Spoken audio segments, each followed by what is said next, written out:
to call the meeting to order and verify that this meeting is being recorded. So Daisy, can you please confirm? Yes, it's being recorded. Great, thank you. Today's meeting agenda for the Electronic Health Information Advisory Group was first posted on April 17th, 2024 on dhcfp.nv.gov and at notice.nv.gov. So we will begin with the roll call. All right, so first we will go with voting members. So Dr. Eddie Ableser. Here. Eddie, was that you? Yeah, I'm here. Come on. Okay, perfect. Thank you. Sarah Bradley.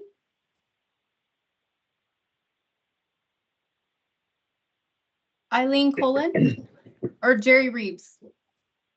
Eileen Colin, I'm here. Okay, Thank you. Perfect. Thank you, Eileen. Kathy Denauer. Here. Good morning. Thank you. Michael Gagnon. I'm here. Thank you. Great. Thank you. Brooke Greenlee. Hello, good morning. I'm here. Good morning. Thank you. Ashley Junkie. And She will not be able to attend today. Thanks, Brooke. Appreciate that. Michael Kennedy. Hello, I'm here. Good morning. Thanks. Dr. Christopher Lake. I'm here. Good morning. Good morning. Thank you. Lynn McAllister.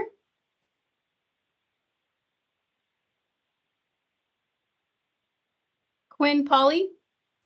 Here. Great. Thank you. Katrina Peters. Here. Thank you. Chuck Podesta. I'm here. Great. Thank you. Dr. Mark Rosenberg. Here. Thank you. Dr. Jonathan Salinas. Good morning. Here. Good morning. Thank you. Dr. Villa Sastry. Sastry.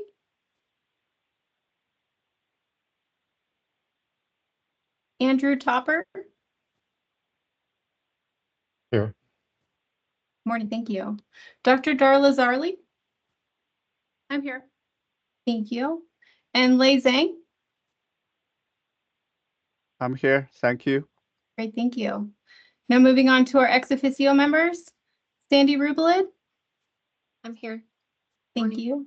Good morning. Shelley Aguilar. Good morning. I'm here. Good morning. Thank you. Melinda Southard. I am here.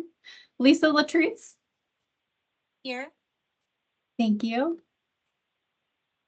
Dr. Anakumar Mangla. Sorry, I apologize for the name. Yes, I'm here. Thank you so much. Cody Finney. She did let me know she was not going to be here today. Scott Kipper. Here. Great, thank you. Russell Cook. Present. Thank you. Great, thank you. And Celestina Glover.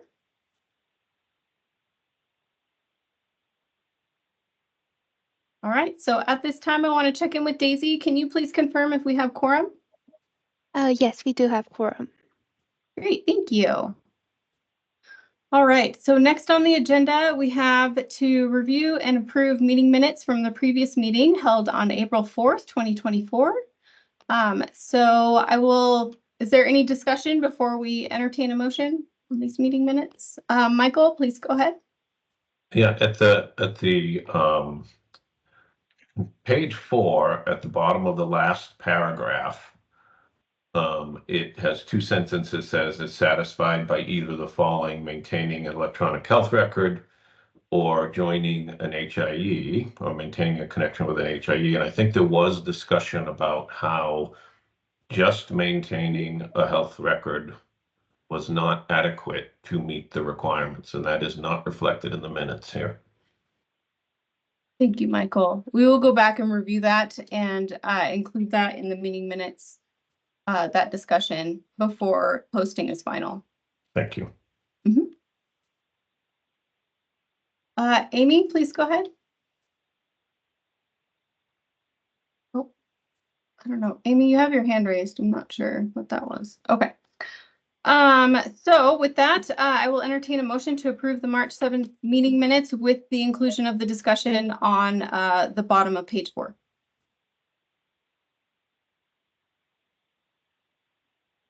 Sorry, first paragraph at the top of page 4. Top of page 4. Yeah, first paragraph, and it's the last 2 sentences in that paragraph where that's described. Thank you. I move to approve with those provisions. Thank you. We have a motion from Quinn Foley. Do we have a second? I second. Carla Zarley, second. Great. We have a motion and a second. Any discussion? All in favor, please say aye. Aye. Aye. Aye. All opposed? All right, motion passes. Okay, moving on to the next agenda item, public comment. So no action may be taken upon a matter raised under public comment period unless the matter itself has been specifically included on an agenda as an action item. Due to time considerations, the period for public comment by each speaker or organization may be limited to 3 minutes. If you would like at this time to provide public comment, please raise your hand utilizing the Teams platform. Or if you are calling in, please press *5 to raise your hand. And at this time, I will call for public comment.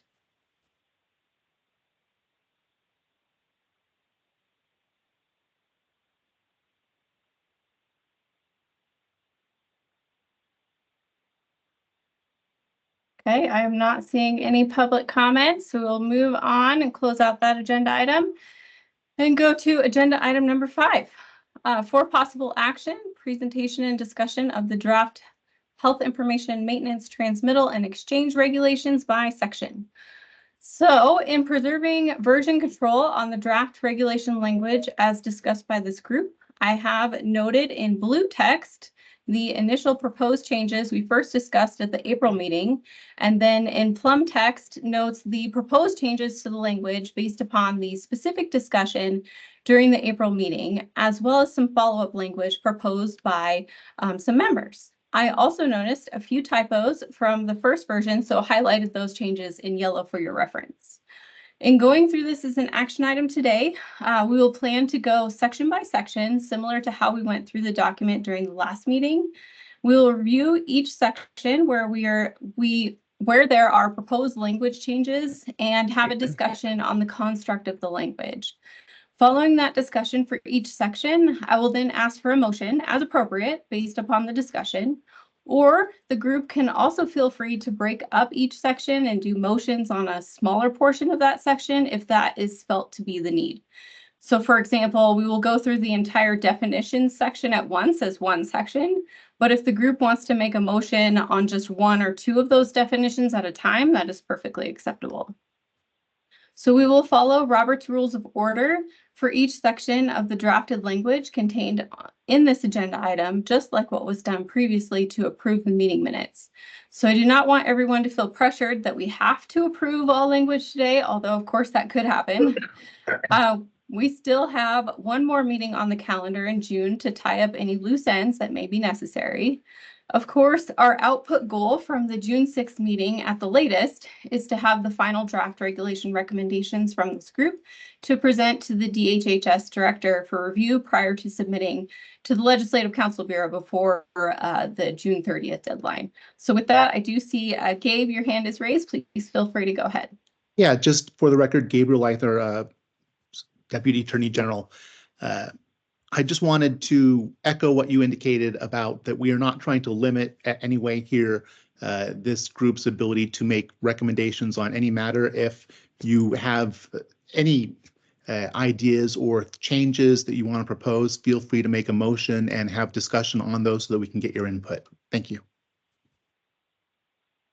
Great, thank you, Gabe. Any other questions before we get started?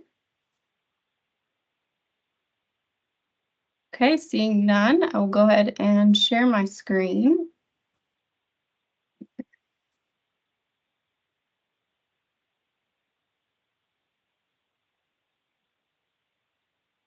Okay. All right, so you should all see my screen that has section A definitions. I hope this is big enough for everybody. So I will go through each proposed language definition in this section, giving an opportunity for discussion on each definition before moving on to the next. Once we end the discussion at the final definition, I can ask for a motion then. As noted in the April meeting, we had added a new definition for interoperability and added the "and" designated language here based on the discussion from the April meeting. So since that meeting, I have received some updated recommendations to improve this definition as follows, and that's here under the green highlight. So it's proposed to rename it as interoperability. It means the ability to securely exchange, integrate, and cooperatively use electronic health information with electronic health information in other networks and technologies used to maintain, transmit, and exchange health information in compliance with applicable HIPAA regulations and in accordance with the applicable national standards for the interoperability of health data, including those for qualified health information networks prescribed and designated by the Office of the National Coordinator for Health Information Technology of the United States Department of Health and Human Services. Do we have any comment on the interoperability definition, either the first one or the updated one?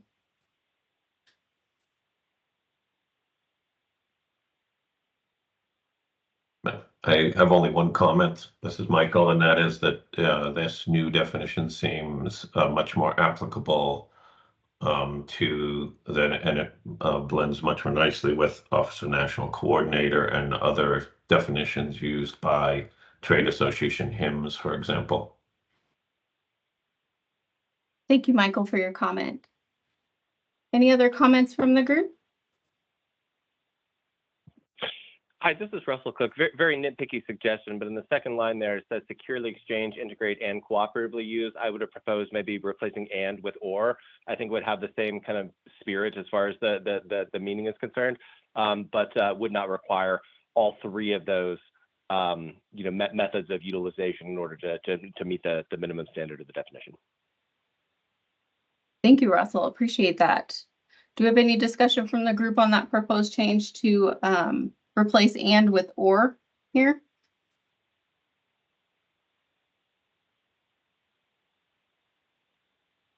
That's reasonable, I think. Thank you. Okay, seeing some head nods. We'll go ahead and make that change there. Okay.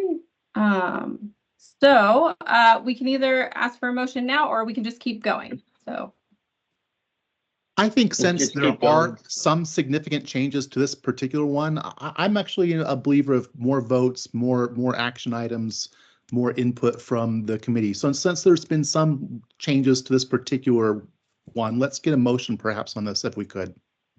sounds good. I would like to entertain a motion to approve the interoperability definition as the updated definition under the green highlight as noted here on your screen.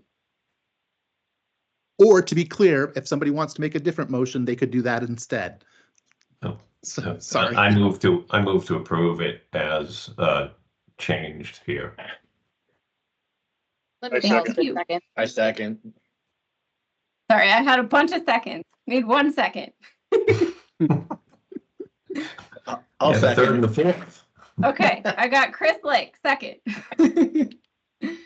Okay, we have a motion and a second. Any discussion? Great. So all those in favor, please say aye. Aye. Aye. Aye. All opposed? Great, motion passes. Congratulations, we've got our first approval. All right. So next here, we had added a definition for provider of healthcare that has the meaning ascribed to it in NRS 629.031. Do we have any comment on the provider of healthcare definition as included here on your screen?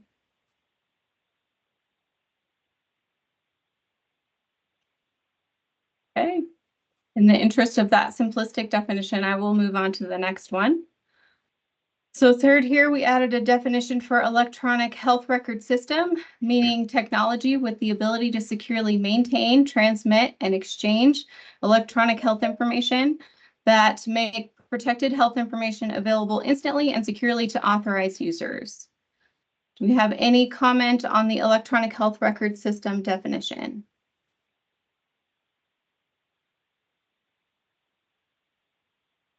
Okay, I will move on. Okay, so lastly here, we had added a definition for health information exchange to have the meaning ascribed to it in NRS 439.584. Do we have any comment on the health information exchange definition? Pretty straightforward there as well. And then I also wanted to note in our April meeting, the group discussed whether or not we needed to define person in these regulations. So person is already defined in NRS 439.585 as a natural person, any form of business or social organization and any other non-governmental legal entity, including without limitation, a corporation, a partnership, association, trust, or unincorporated organization, or a government, a political subdivision of a government, or an agency or instrumentality of a government or of a political subdivision of a government. So I wanted to propose, does the group feel the need to include that person has the meaning ascribed to it in NRS 439.585 in these draft regulations or not? So open to any discussion there.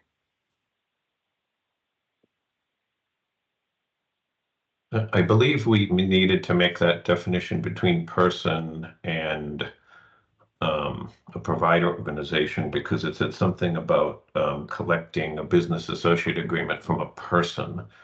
And I think we were trying to determine that you don't need to collect it from a natural person, but you do from other, healthcare provider organizations. So I think the definitions are great. I think it's where it's mentioned later that we need to kind of go back to make sure that it now says provider of, with the definition we just made for providers as opposed to persons. Great. I'm just writing that out so that we can include that in our discussion. Just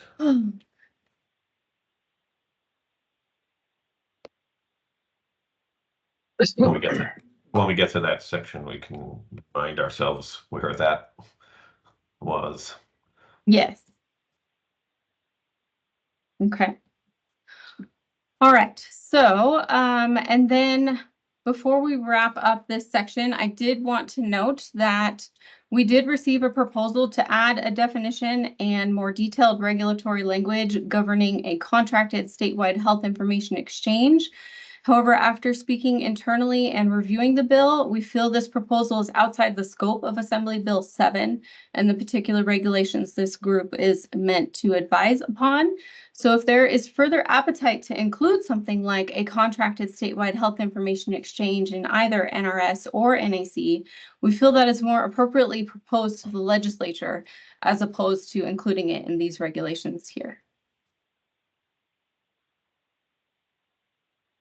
So after having gone through the definition section in full, I would like to entertain a motion to approve the definitions of, sorry for my scrolling, provider of healthcare, electronic health record system, health information exchange, and person. So moved. That was Eileen. Thank you. Do we have a second? Darla's second. Oh no. Okay, I got Michael Gagnon a second. Perfect. We have a motion and a second. Any discussion? Great. All in favor, please say aye. Aye. Aye. Aye. Aye. All opposed? Great, motion passes. All right, so moving on in our scrolling here. So now we'll move on to section B, and I kind of broke these out. So this is section B, requirements number 1 for NAC 439.576 for the requirements concerning the electronic maintenance, transmittal, and exchange of electronic health records, prescriptions, health-related information, and electronic signatures. So section 1A notes that a health information exchange operating in Nevada must additionally be a member of the Trusted Exchange Framework and Common Agreement developed under these sections of the Public Health Services Act in the Federal Register prescribed by the Office of the National Coordinator for Health Information Technology of the United States Department of Health and Human Services. And then moving down, so section 1H down here notes that an HIE must hold a nationally recognized accreditation for health information exchanges or meet comparable privacy and security accreditation standards approved by the director. Section 1I continues to state that an HIE must operate in a secure exchange network in which healthcare providers and other authorized users can share information from different electronic health record systems. And section IJ is new and noting that an HIE must make commercially available to providers of healthcare and other covered entities an electronic means of connecting disparate electronic systems on which health-related information is shared. And section 1K remains in stating that an HIE must comply with the reporting and audit requirements of NAC 439.586. So just want to open that for any discussion on any of those items of section requirements number 1. So Michael Gagnon, you have your hand raised. Please go ahead. Does the advisory group believe that we should also add to this section that the health information exchange must manage informed consent, basically opt-in consent? Seems to me that that's clearly identified in AB 7 and probably should be added to this. What do others think?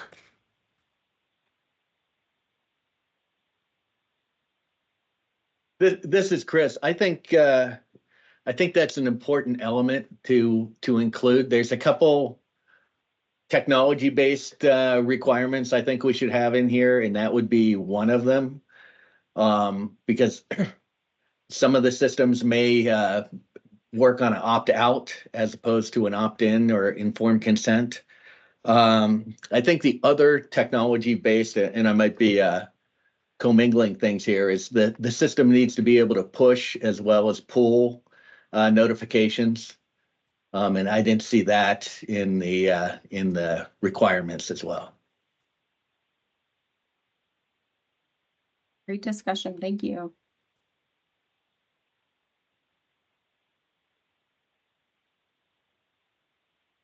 So to include those components, do I have somebody who would like to propose language either now or later? Because we have one more meeting that we can still discuss this on. At least one more meeting. Chuck Podesta, please go ahead. Yes, thanks. A great point by Chris. I think if we describe interoperability, if you just that's what push and pull is.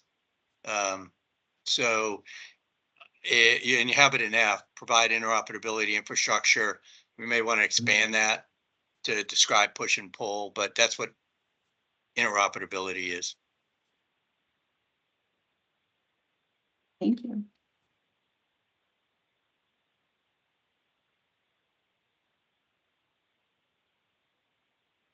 All right, so we have two questions posed to the group. So we have the HIE must manage informed opt-in consent and the technology-based requirements needing push-pull notifications.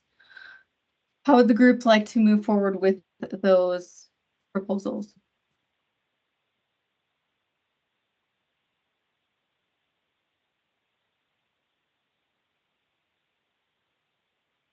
I think it might be helpful to, before we move on past this particular section, past this particular 0.576, to have a motion from someone on the group on how they would like to adopt this either as is or with certain changes.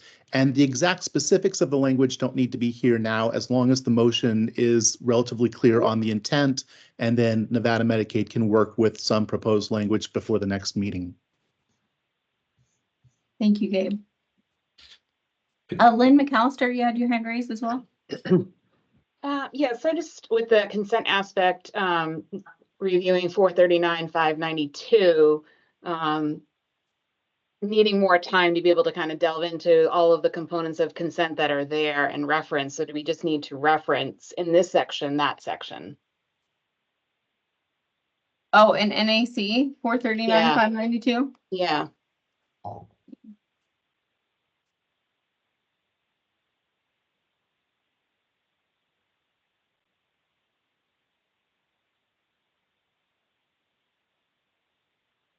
Okay. Would anybody like to make a motion on how the group should move forward with this section?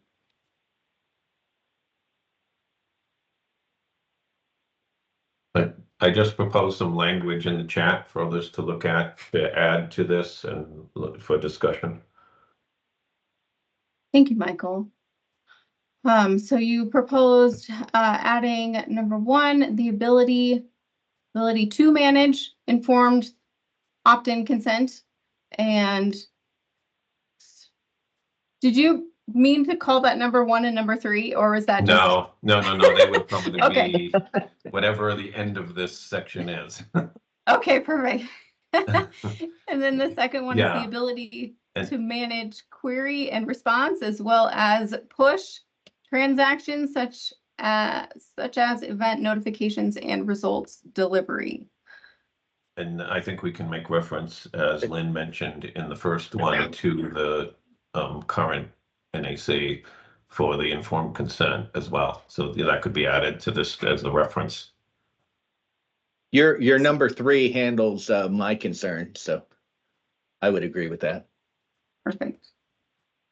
We might need to adjust the language slightly to not say the ability because Yeah. of how it says Yeah. the state must. So perhaps removing the ability.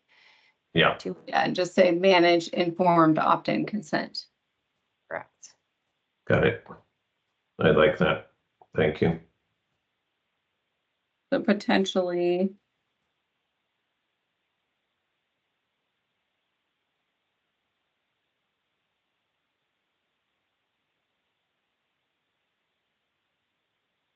That. And then this next one, I'm gonna also put in here so the group can see.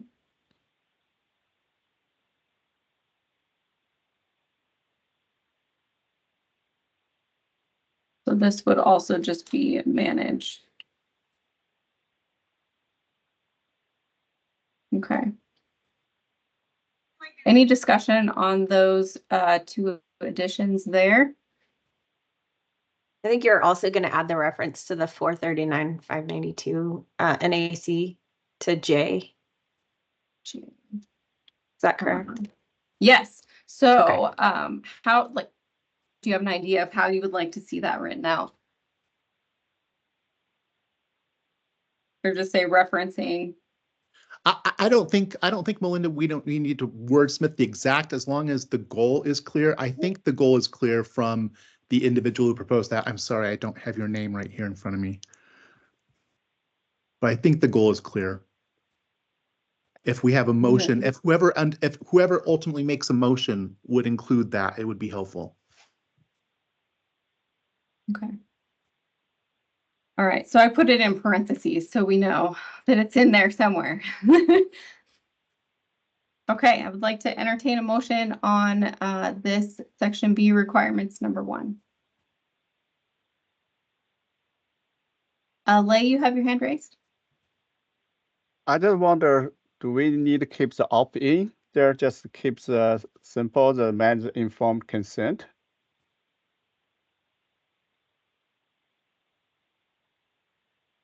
The only reason I mentioned that is because that's a common definition for consent in other, states and models.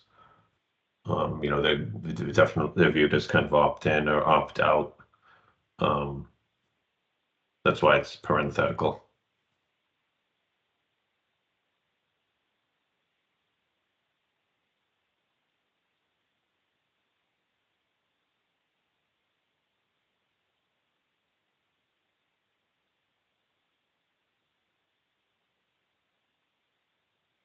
Okay, and if nobody would like to make a motion right now, that's okay. We can save this section for next time, but just want to pause for one last time if anybody wants to make a motion on this section.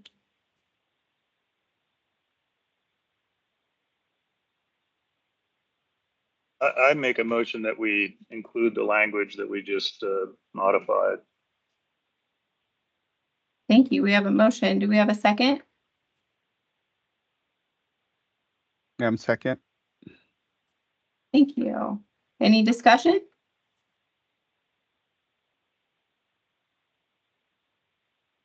All right. So all in favor, please say aye. Aye. Aye. Aye. Aye. All opposed?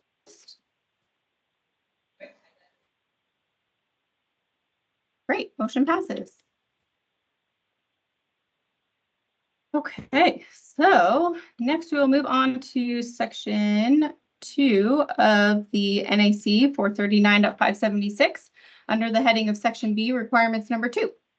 Much of this language here remains the same as was reviewed in the April meeting and outlining the requirements for an electronic health record system, in that it must be certified by the Office of the National Coordinator for Health Information Technology of the United States Department of Health and Human Services, thereby maintaining interoperability and allowing patients to access electronic health records directly from the healthcare provider of the patient and forward such electronic health records electronically to other persons and entities, allow for the electronic transmission of prior authorizations for prescription medication, ensure compliance with the requirements, specifications, and protocols for exchanging, securing, and disclosing electronic health records, health-related information, and related data prescribed pursuant to the provisions of the Health Information Technology for Economic and Clinical Health Act, the Health Insurance Portability and Accountability Act, Public Law 104-191, and other applicable federal and state law, and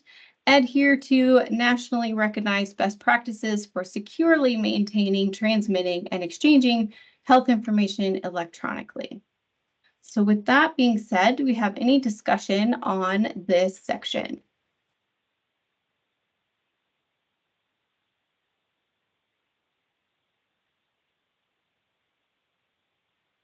All right, with that, I will entertain a motion to approve the section B requirements number 2 or amend, depending on if anybody has any suggestions.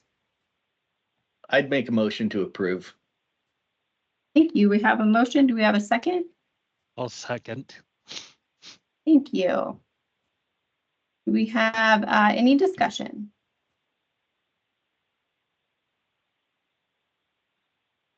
All right, all in favor, please say aye.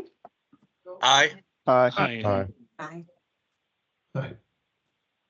All opposed? Oh, sorry. All opposed? Great, motion passes.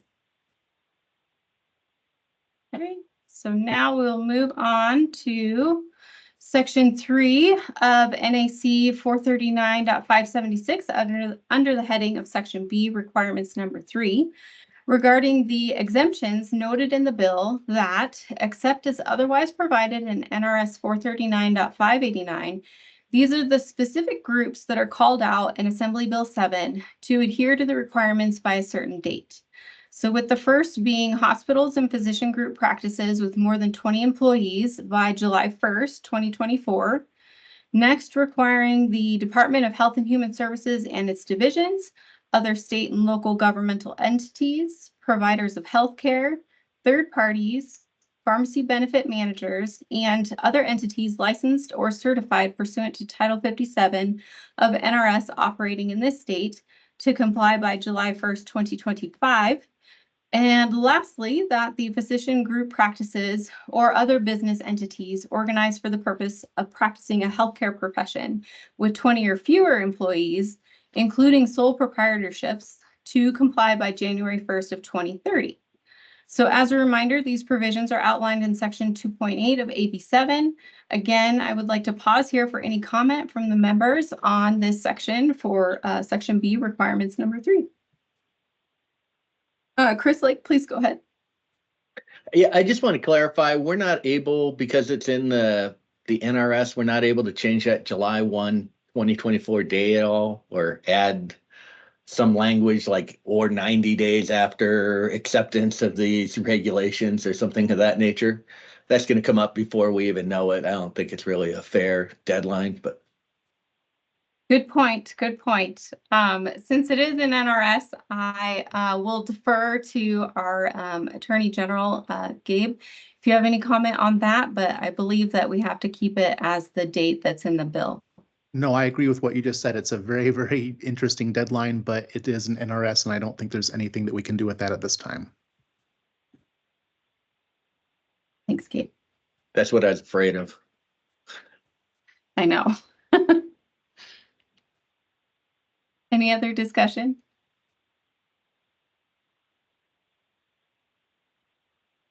All right, so with that, I will entertain a motion to approve section B, requirements number 3.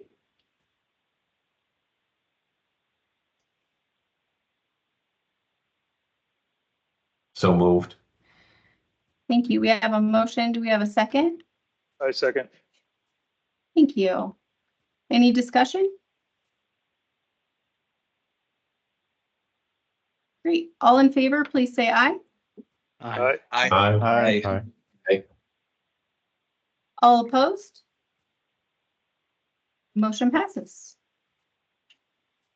All right, so now we will move on to section 4 of NAC 439.576 under the heading of section B, requirements number 4, to specify the requirements that the above groups are held to in prescribing, that these groups are in compliance by either maintaining an electronic health record system pursuant to NAC 439.576 subsection 2, which is the subsection that we just talked about and just approved, or maintain connection with a health information exchange pursuant to NAC 439.576 subsection 1, which was also just approved.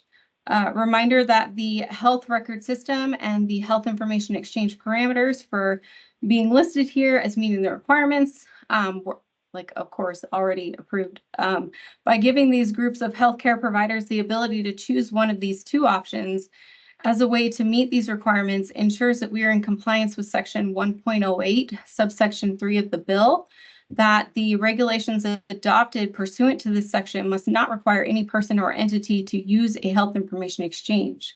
And I know that there is some discussion here, so I want to pause for comment from the members. Michael Gagnon, please go ahead. Yeah, in the chat, I proposed a modification to this that retains the or, but is clear about the fact that just maintaining an EHR is not quite enough to enable data exchange. So if folks could read that and see what they think. Michael, I see that we have proposed the following change, but I don't see a second message with that language. Oh, sorry. I have to hit send. Thank you. All right, so following change. Compliance with the provisions of subsection X of NRS 439.589 is satisfied by either of the following. So 1, maintaining an electronic health record system pursuant to NAC 439.576 subsection 2, and install and implement components or services for exchanging data, or maintain connection with a health information exchange pursuant to NAC 439.576 subsection 1. Thank you for that proposal. Do we have any discussion from the group? That seems like a logical change from my viewpoint. I would support that change. This is Lynn McAllister. I also support it. I think that's a good addition.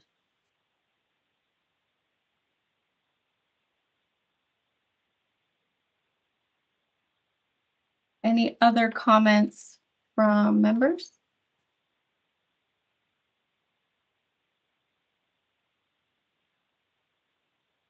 Here, I'm going to put it in our document here so everybody can see it.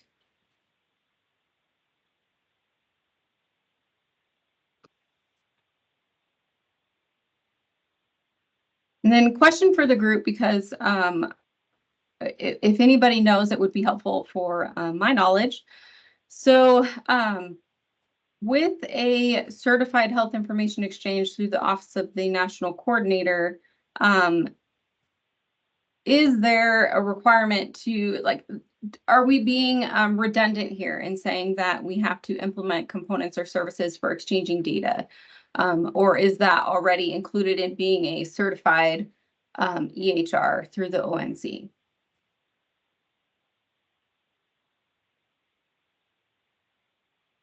The capabilities are there with a certified EHR, but the actual implementation interfaces often are often add-on components that you might have to pay extra for. And so I think that's what we're trying to say, is to really make that exchange work, you need to do those additional things. I see. That makes sense. Thank you. Chuck Podesta, please go ahead.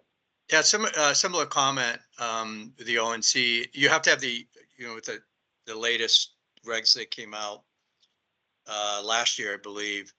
It gets back to interoperability. EHRs have to have the ability to be interoperable, but it doesn't state how or how you actually do that. You just have to have your system opened up so that data can come in and data can be pushed out. So what Mike is proposing, I think, adds a little bit more detail and making sure that you have the tools to make that happen, as opposed to just being compliant.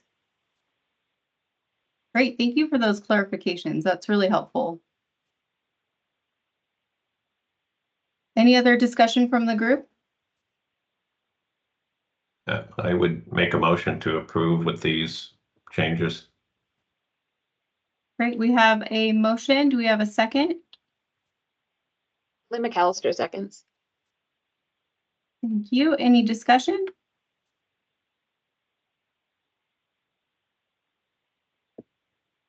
All right. All in favor, please say aye. Aye. Aye. All opposed? Great. Motion passes. All right. So now skipping down. So apologize, my scroll to section C for duties. So this one is the duty of exchange to limit access to exchange, compliance with policies and procedures of exchange, creation, maintenance, or transmission of prescription using exchange. So section 1A notes a health information exchange shall, except when use or disclosure of protected health information is permitted or required by federal law for treatment, healthcare operations. And then now we added in some new language here to include payments, public health, and population health, or otherwise, and except as otherwise directed by the patient, ensure that only covered entities with which the health information exchange has entered into a business associate agreement as described in NAC 439.588 and members of the workforces, contractors, and agents of such covered entities who have a legitimate need to use the health information exchange are allowed to use the health information exchange. So the new language here was based on our discussion in April, wanting to clarify these specific parameters as it was kind of unclear if the language or otherwise truly covered those parameters. So I'll pause here if we have any discussion from the group on this section.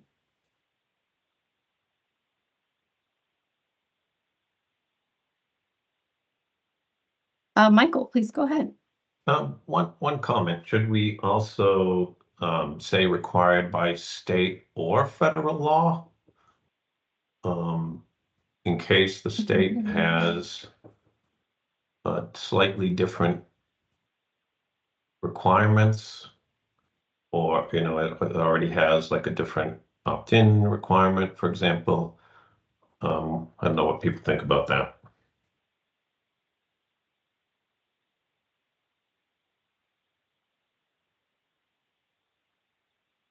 Chris Lake, for the record, I would agree with that. We saw that with the COVID data where the federal government changed regulations and the state had something separate. So I think that's a good clarification to make. Great. Any other discussion?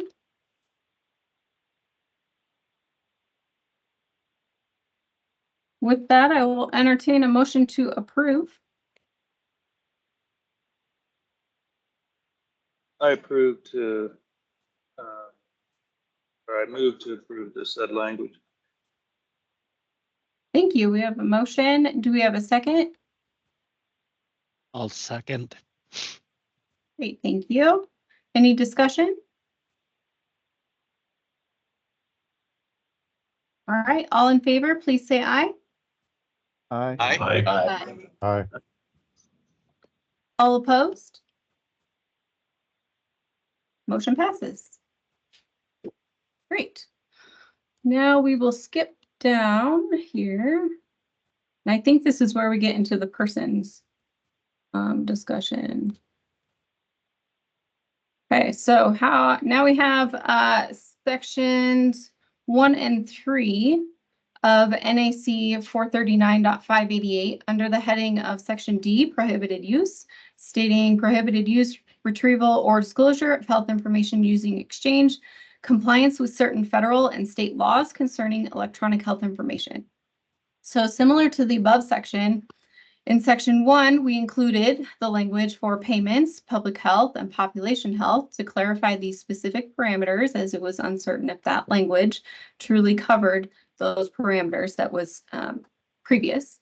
And then in section 3 here, based upon our discussion in April, we added language to specify that a person other than a patient, and except when use or disclosure of protected health information is permitted or required by federal law for treatment, healthcare operations, payments, public health, and population health or otherwise, and except as otherwise directed by the patient, shall not retrieve health information from a health information exchange unless the person has entered into a business associate agreement that is consistent with the Health Insurance Portability and Accountability Act of 1996 and Public Law 104-191. So we'll pause here. If there's any discussion, if we feel the need, as we did just previously, if we need to add state or federal law in section 1, and just pause for comment. I would add state or federal law here as well.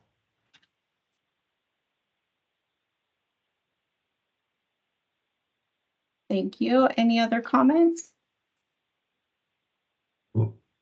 We defined provider of healthcare above now, but left person here, and person's broader, of course, but then we excluded the patient for the business associate, which is, you know, which is great. That's what we were intending to do. Do we mean to leave it as broad as person, or are we talking about should provider of healthcare be substituted here? So you're proposing that instead of saying a person here, you would say a provider of healthcare shall not retrieve? I think so. We gotta. Eileen Colin, please go ahead. Thank you. So I'm thinking we want to leave it a little bit more general in case it isn't defined as the provider of care, because we defined the person above, or we adopted the person description above to be businesses and other things as well. So I think that we probably want it more generic here in case there is other circumstances where there's partnerships or collaborations or agreements where there is something other than a provider of care needing to access for data, reporting, etc.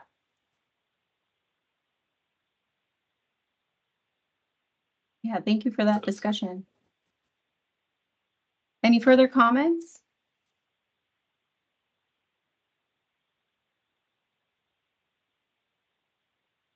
Okay, with that, I will entertain a motion to approve section D, prohibited use.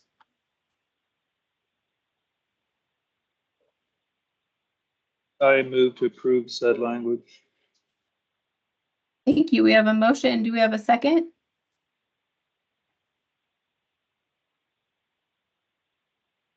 A second. Thank you. Any discussion?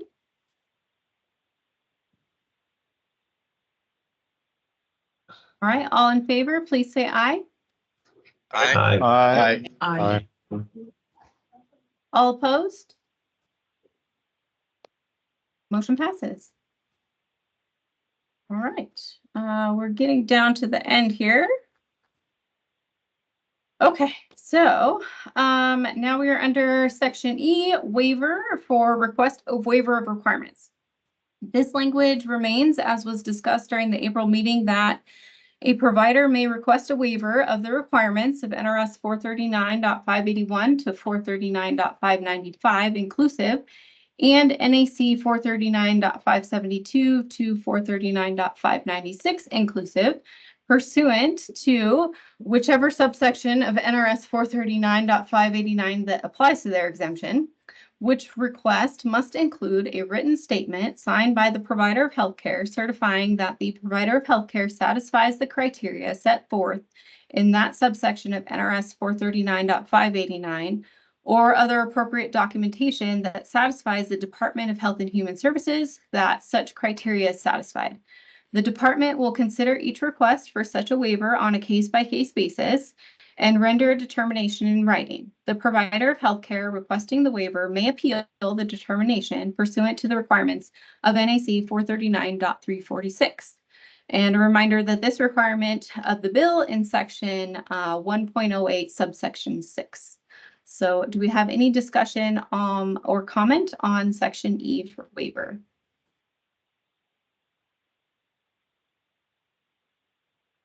I have a question. So where does this apply? I mean, in plain English.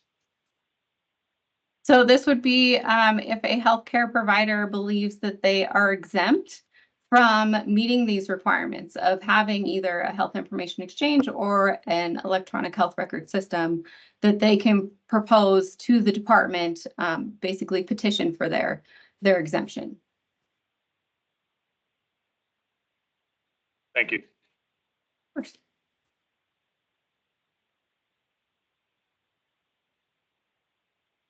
All right, so with that, I will entertain a motion to approve section E for waiver.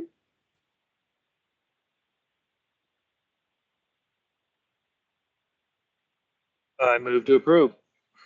Great, thank you. We have a motion. Do we have a second? I'll second. Thank you. Any discussion?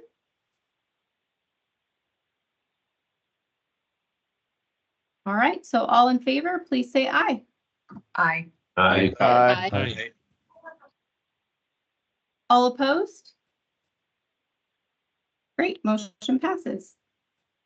All right, so lastly here, we have NAC 439.598 under the heading of section F, inapplicability for inapplicability of certain provisions. So again, this language remains as was discussed during the April meeting that the provisions of NRS 439.581 to 439.595 inclusive and NAC 439.572 to 439.596 inclusive do not apply to the federal government and employees thereof, a provider of health coverage for federal employees, a provider of health coverage that is subject to the Employee Retirement Income Security Act of 1974, a Taft-Hartley Trust, or the Nevada Department of Corrections.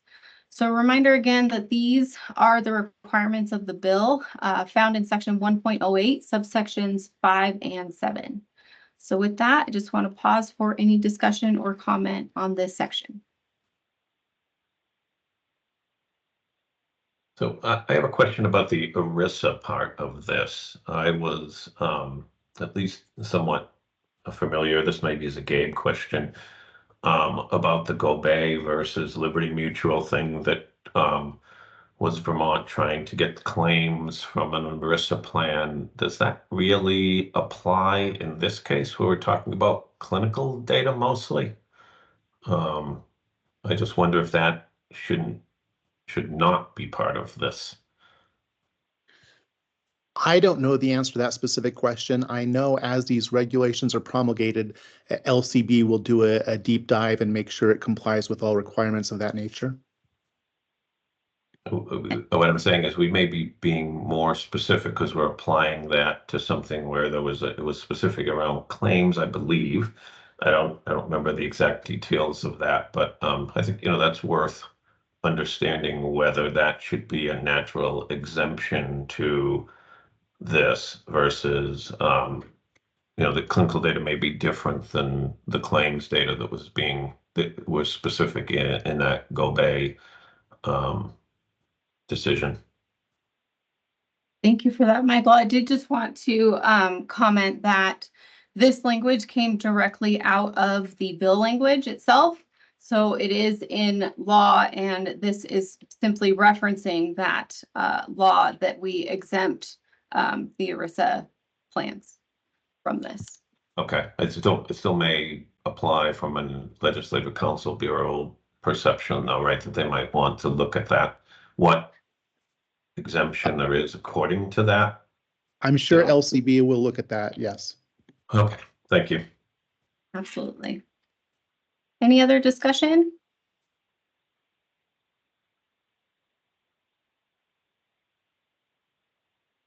Okay, with that, I will entertain a motion to approve section F in applicability.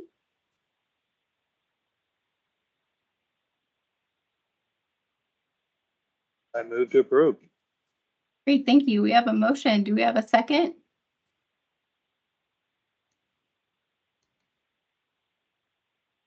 I'm second. Great, thank you. Any discussion?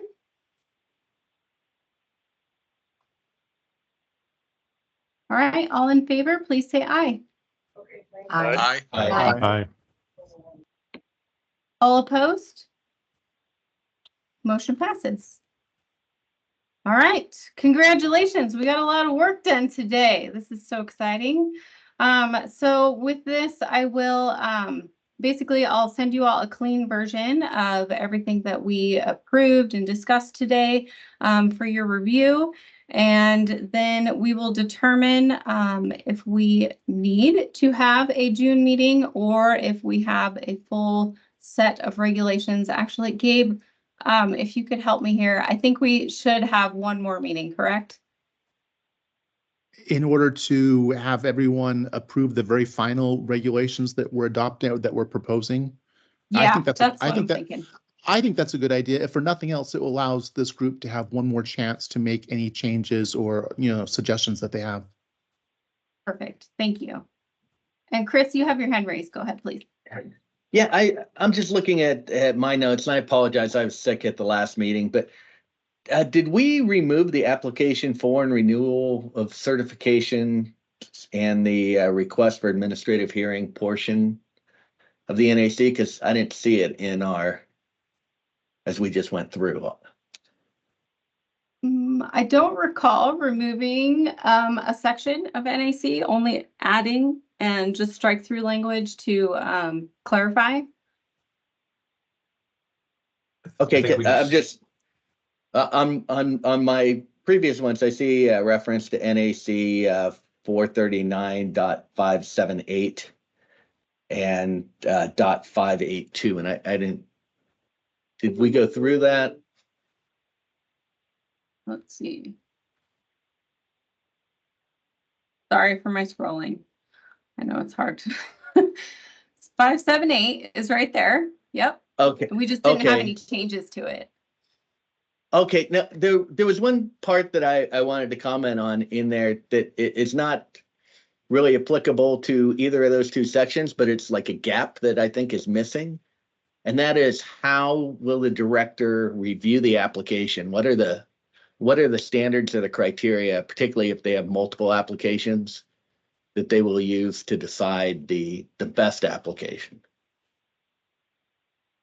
So that, I believe, thank you for that question. I am going to defer to Sandy Rubelit if I could. Sorry to put you on the spot, Sandy, but I know that we currently have a process for certifying an HIE and that there is a full procedure with all of that. If you could just clarify for the group. Yeah, it's an application process and it has specific criteria. I would say that we don't necessarily document those sorts of things in regulation. It's more of a procedure. And so that would be my comment on that. I don't know if that's helpful, but Michael certainly knows how that process works and can comment as well. Yeah, we have been through it. It includes a pretty stringent security and privacy requirements, sustainability, financial aspects, regulations around what or certifications around what you're auditing and how. So we've gone through it now twice, and we're up for our newest renewal on that. So it's been, a significant portion of it is around accreditation for privacy and security, which I think is crucially important and, one of the most important parts of this. So, we thought that the process was reasonable and fair and worked quite well. Great, thank you. And Quinn Paula, you have your hand raised. Please go ahead. Yeah, so I haven't sat on an advisory group like this before, but with the changes we've made to the document, is it implied that then the state of Nevada does turn around and take our recommendations and use that to choose a particular provider of HIE services, or what's the next step, I guess, and does that need to be documented in this document as to how the director goes about choosing? That is a good question. I can only speak to the process for these regulations that we are putting forward. So once we have our final adopted version from this advisory group, we will send those to the DHHS director for review and approval. And then once we receive that approval, we will send to the Legislative Counsel Bureau to start the official regulations process. And then once we have that started, we will then move into a public workshop and all of the steps to officially adopt regulations. So we just have to meet the June 30th deadline to submit to the Legislative Counsel Bureau our proposed language for these regulations. And so, Melinda, if I might, I think the question was more about the director selecting an HIE, and that's really not what certification is about. Certification is required for an HIE to operate in the state of Nevada. It doesn't mean that the director chooses that HIE. It just is certifying that they've met the criteria to do business in Nevada. And so I don't know if that's helpful in clarifying. If the director were to choose to contract with an HIE, that would follow our regulations and rules about contracting with, requests for proposals and all of that state law and regulation that goes with that. But this is really just speaking to ensuring that as a state, HIEs that are operating in our state are certified to be viable and meet all the criteria that Michael described. Thank you, Sandy. Any other discussion from the group?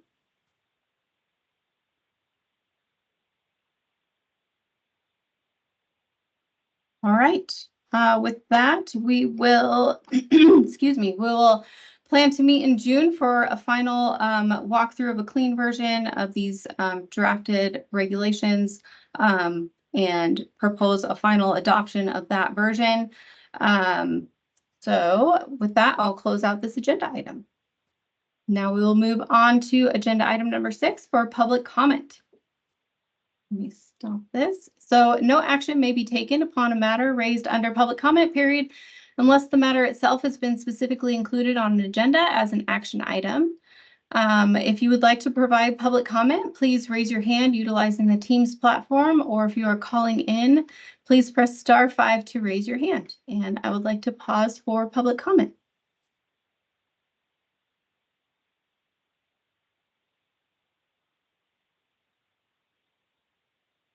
right, seeing no public comment, we will close out that agenda item and move to agenda item number 7 for adjournment. So I would like to adjourn the meeting. Thank you all so much for being here today and appreciate all the hard work and time that you put into today. So thank you so much. Have a great one. Thank you. Thank you. Thank you. Thanks, everyone.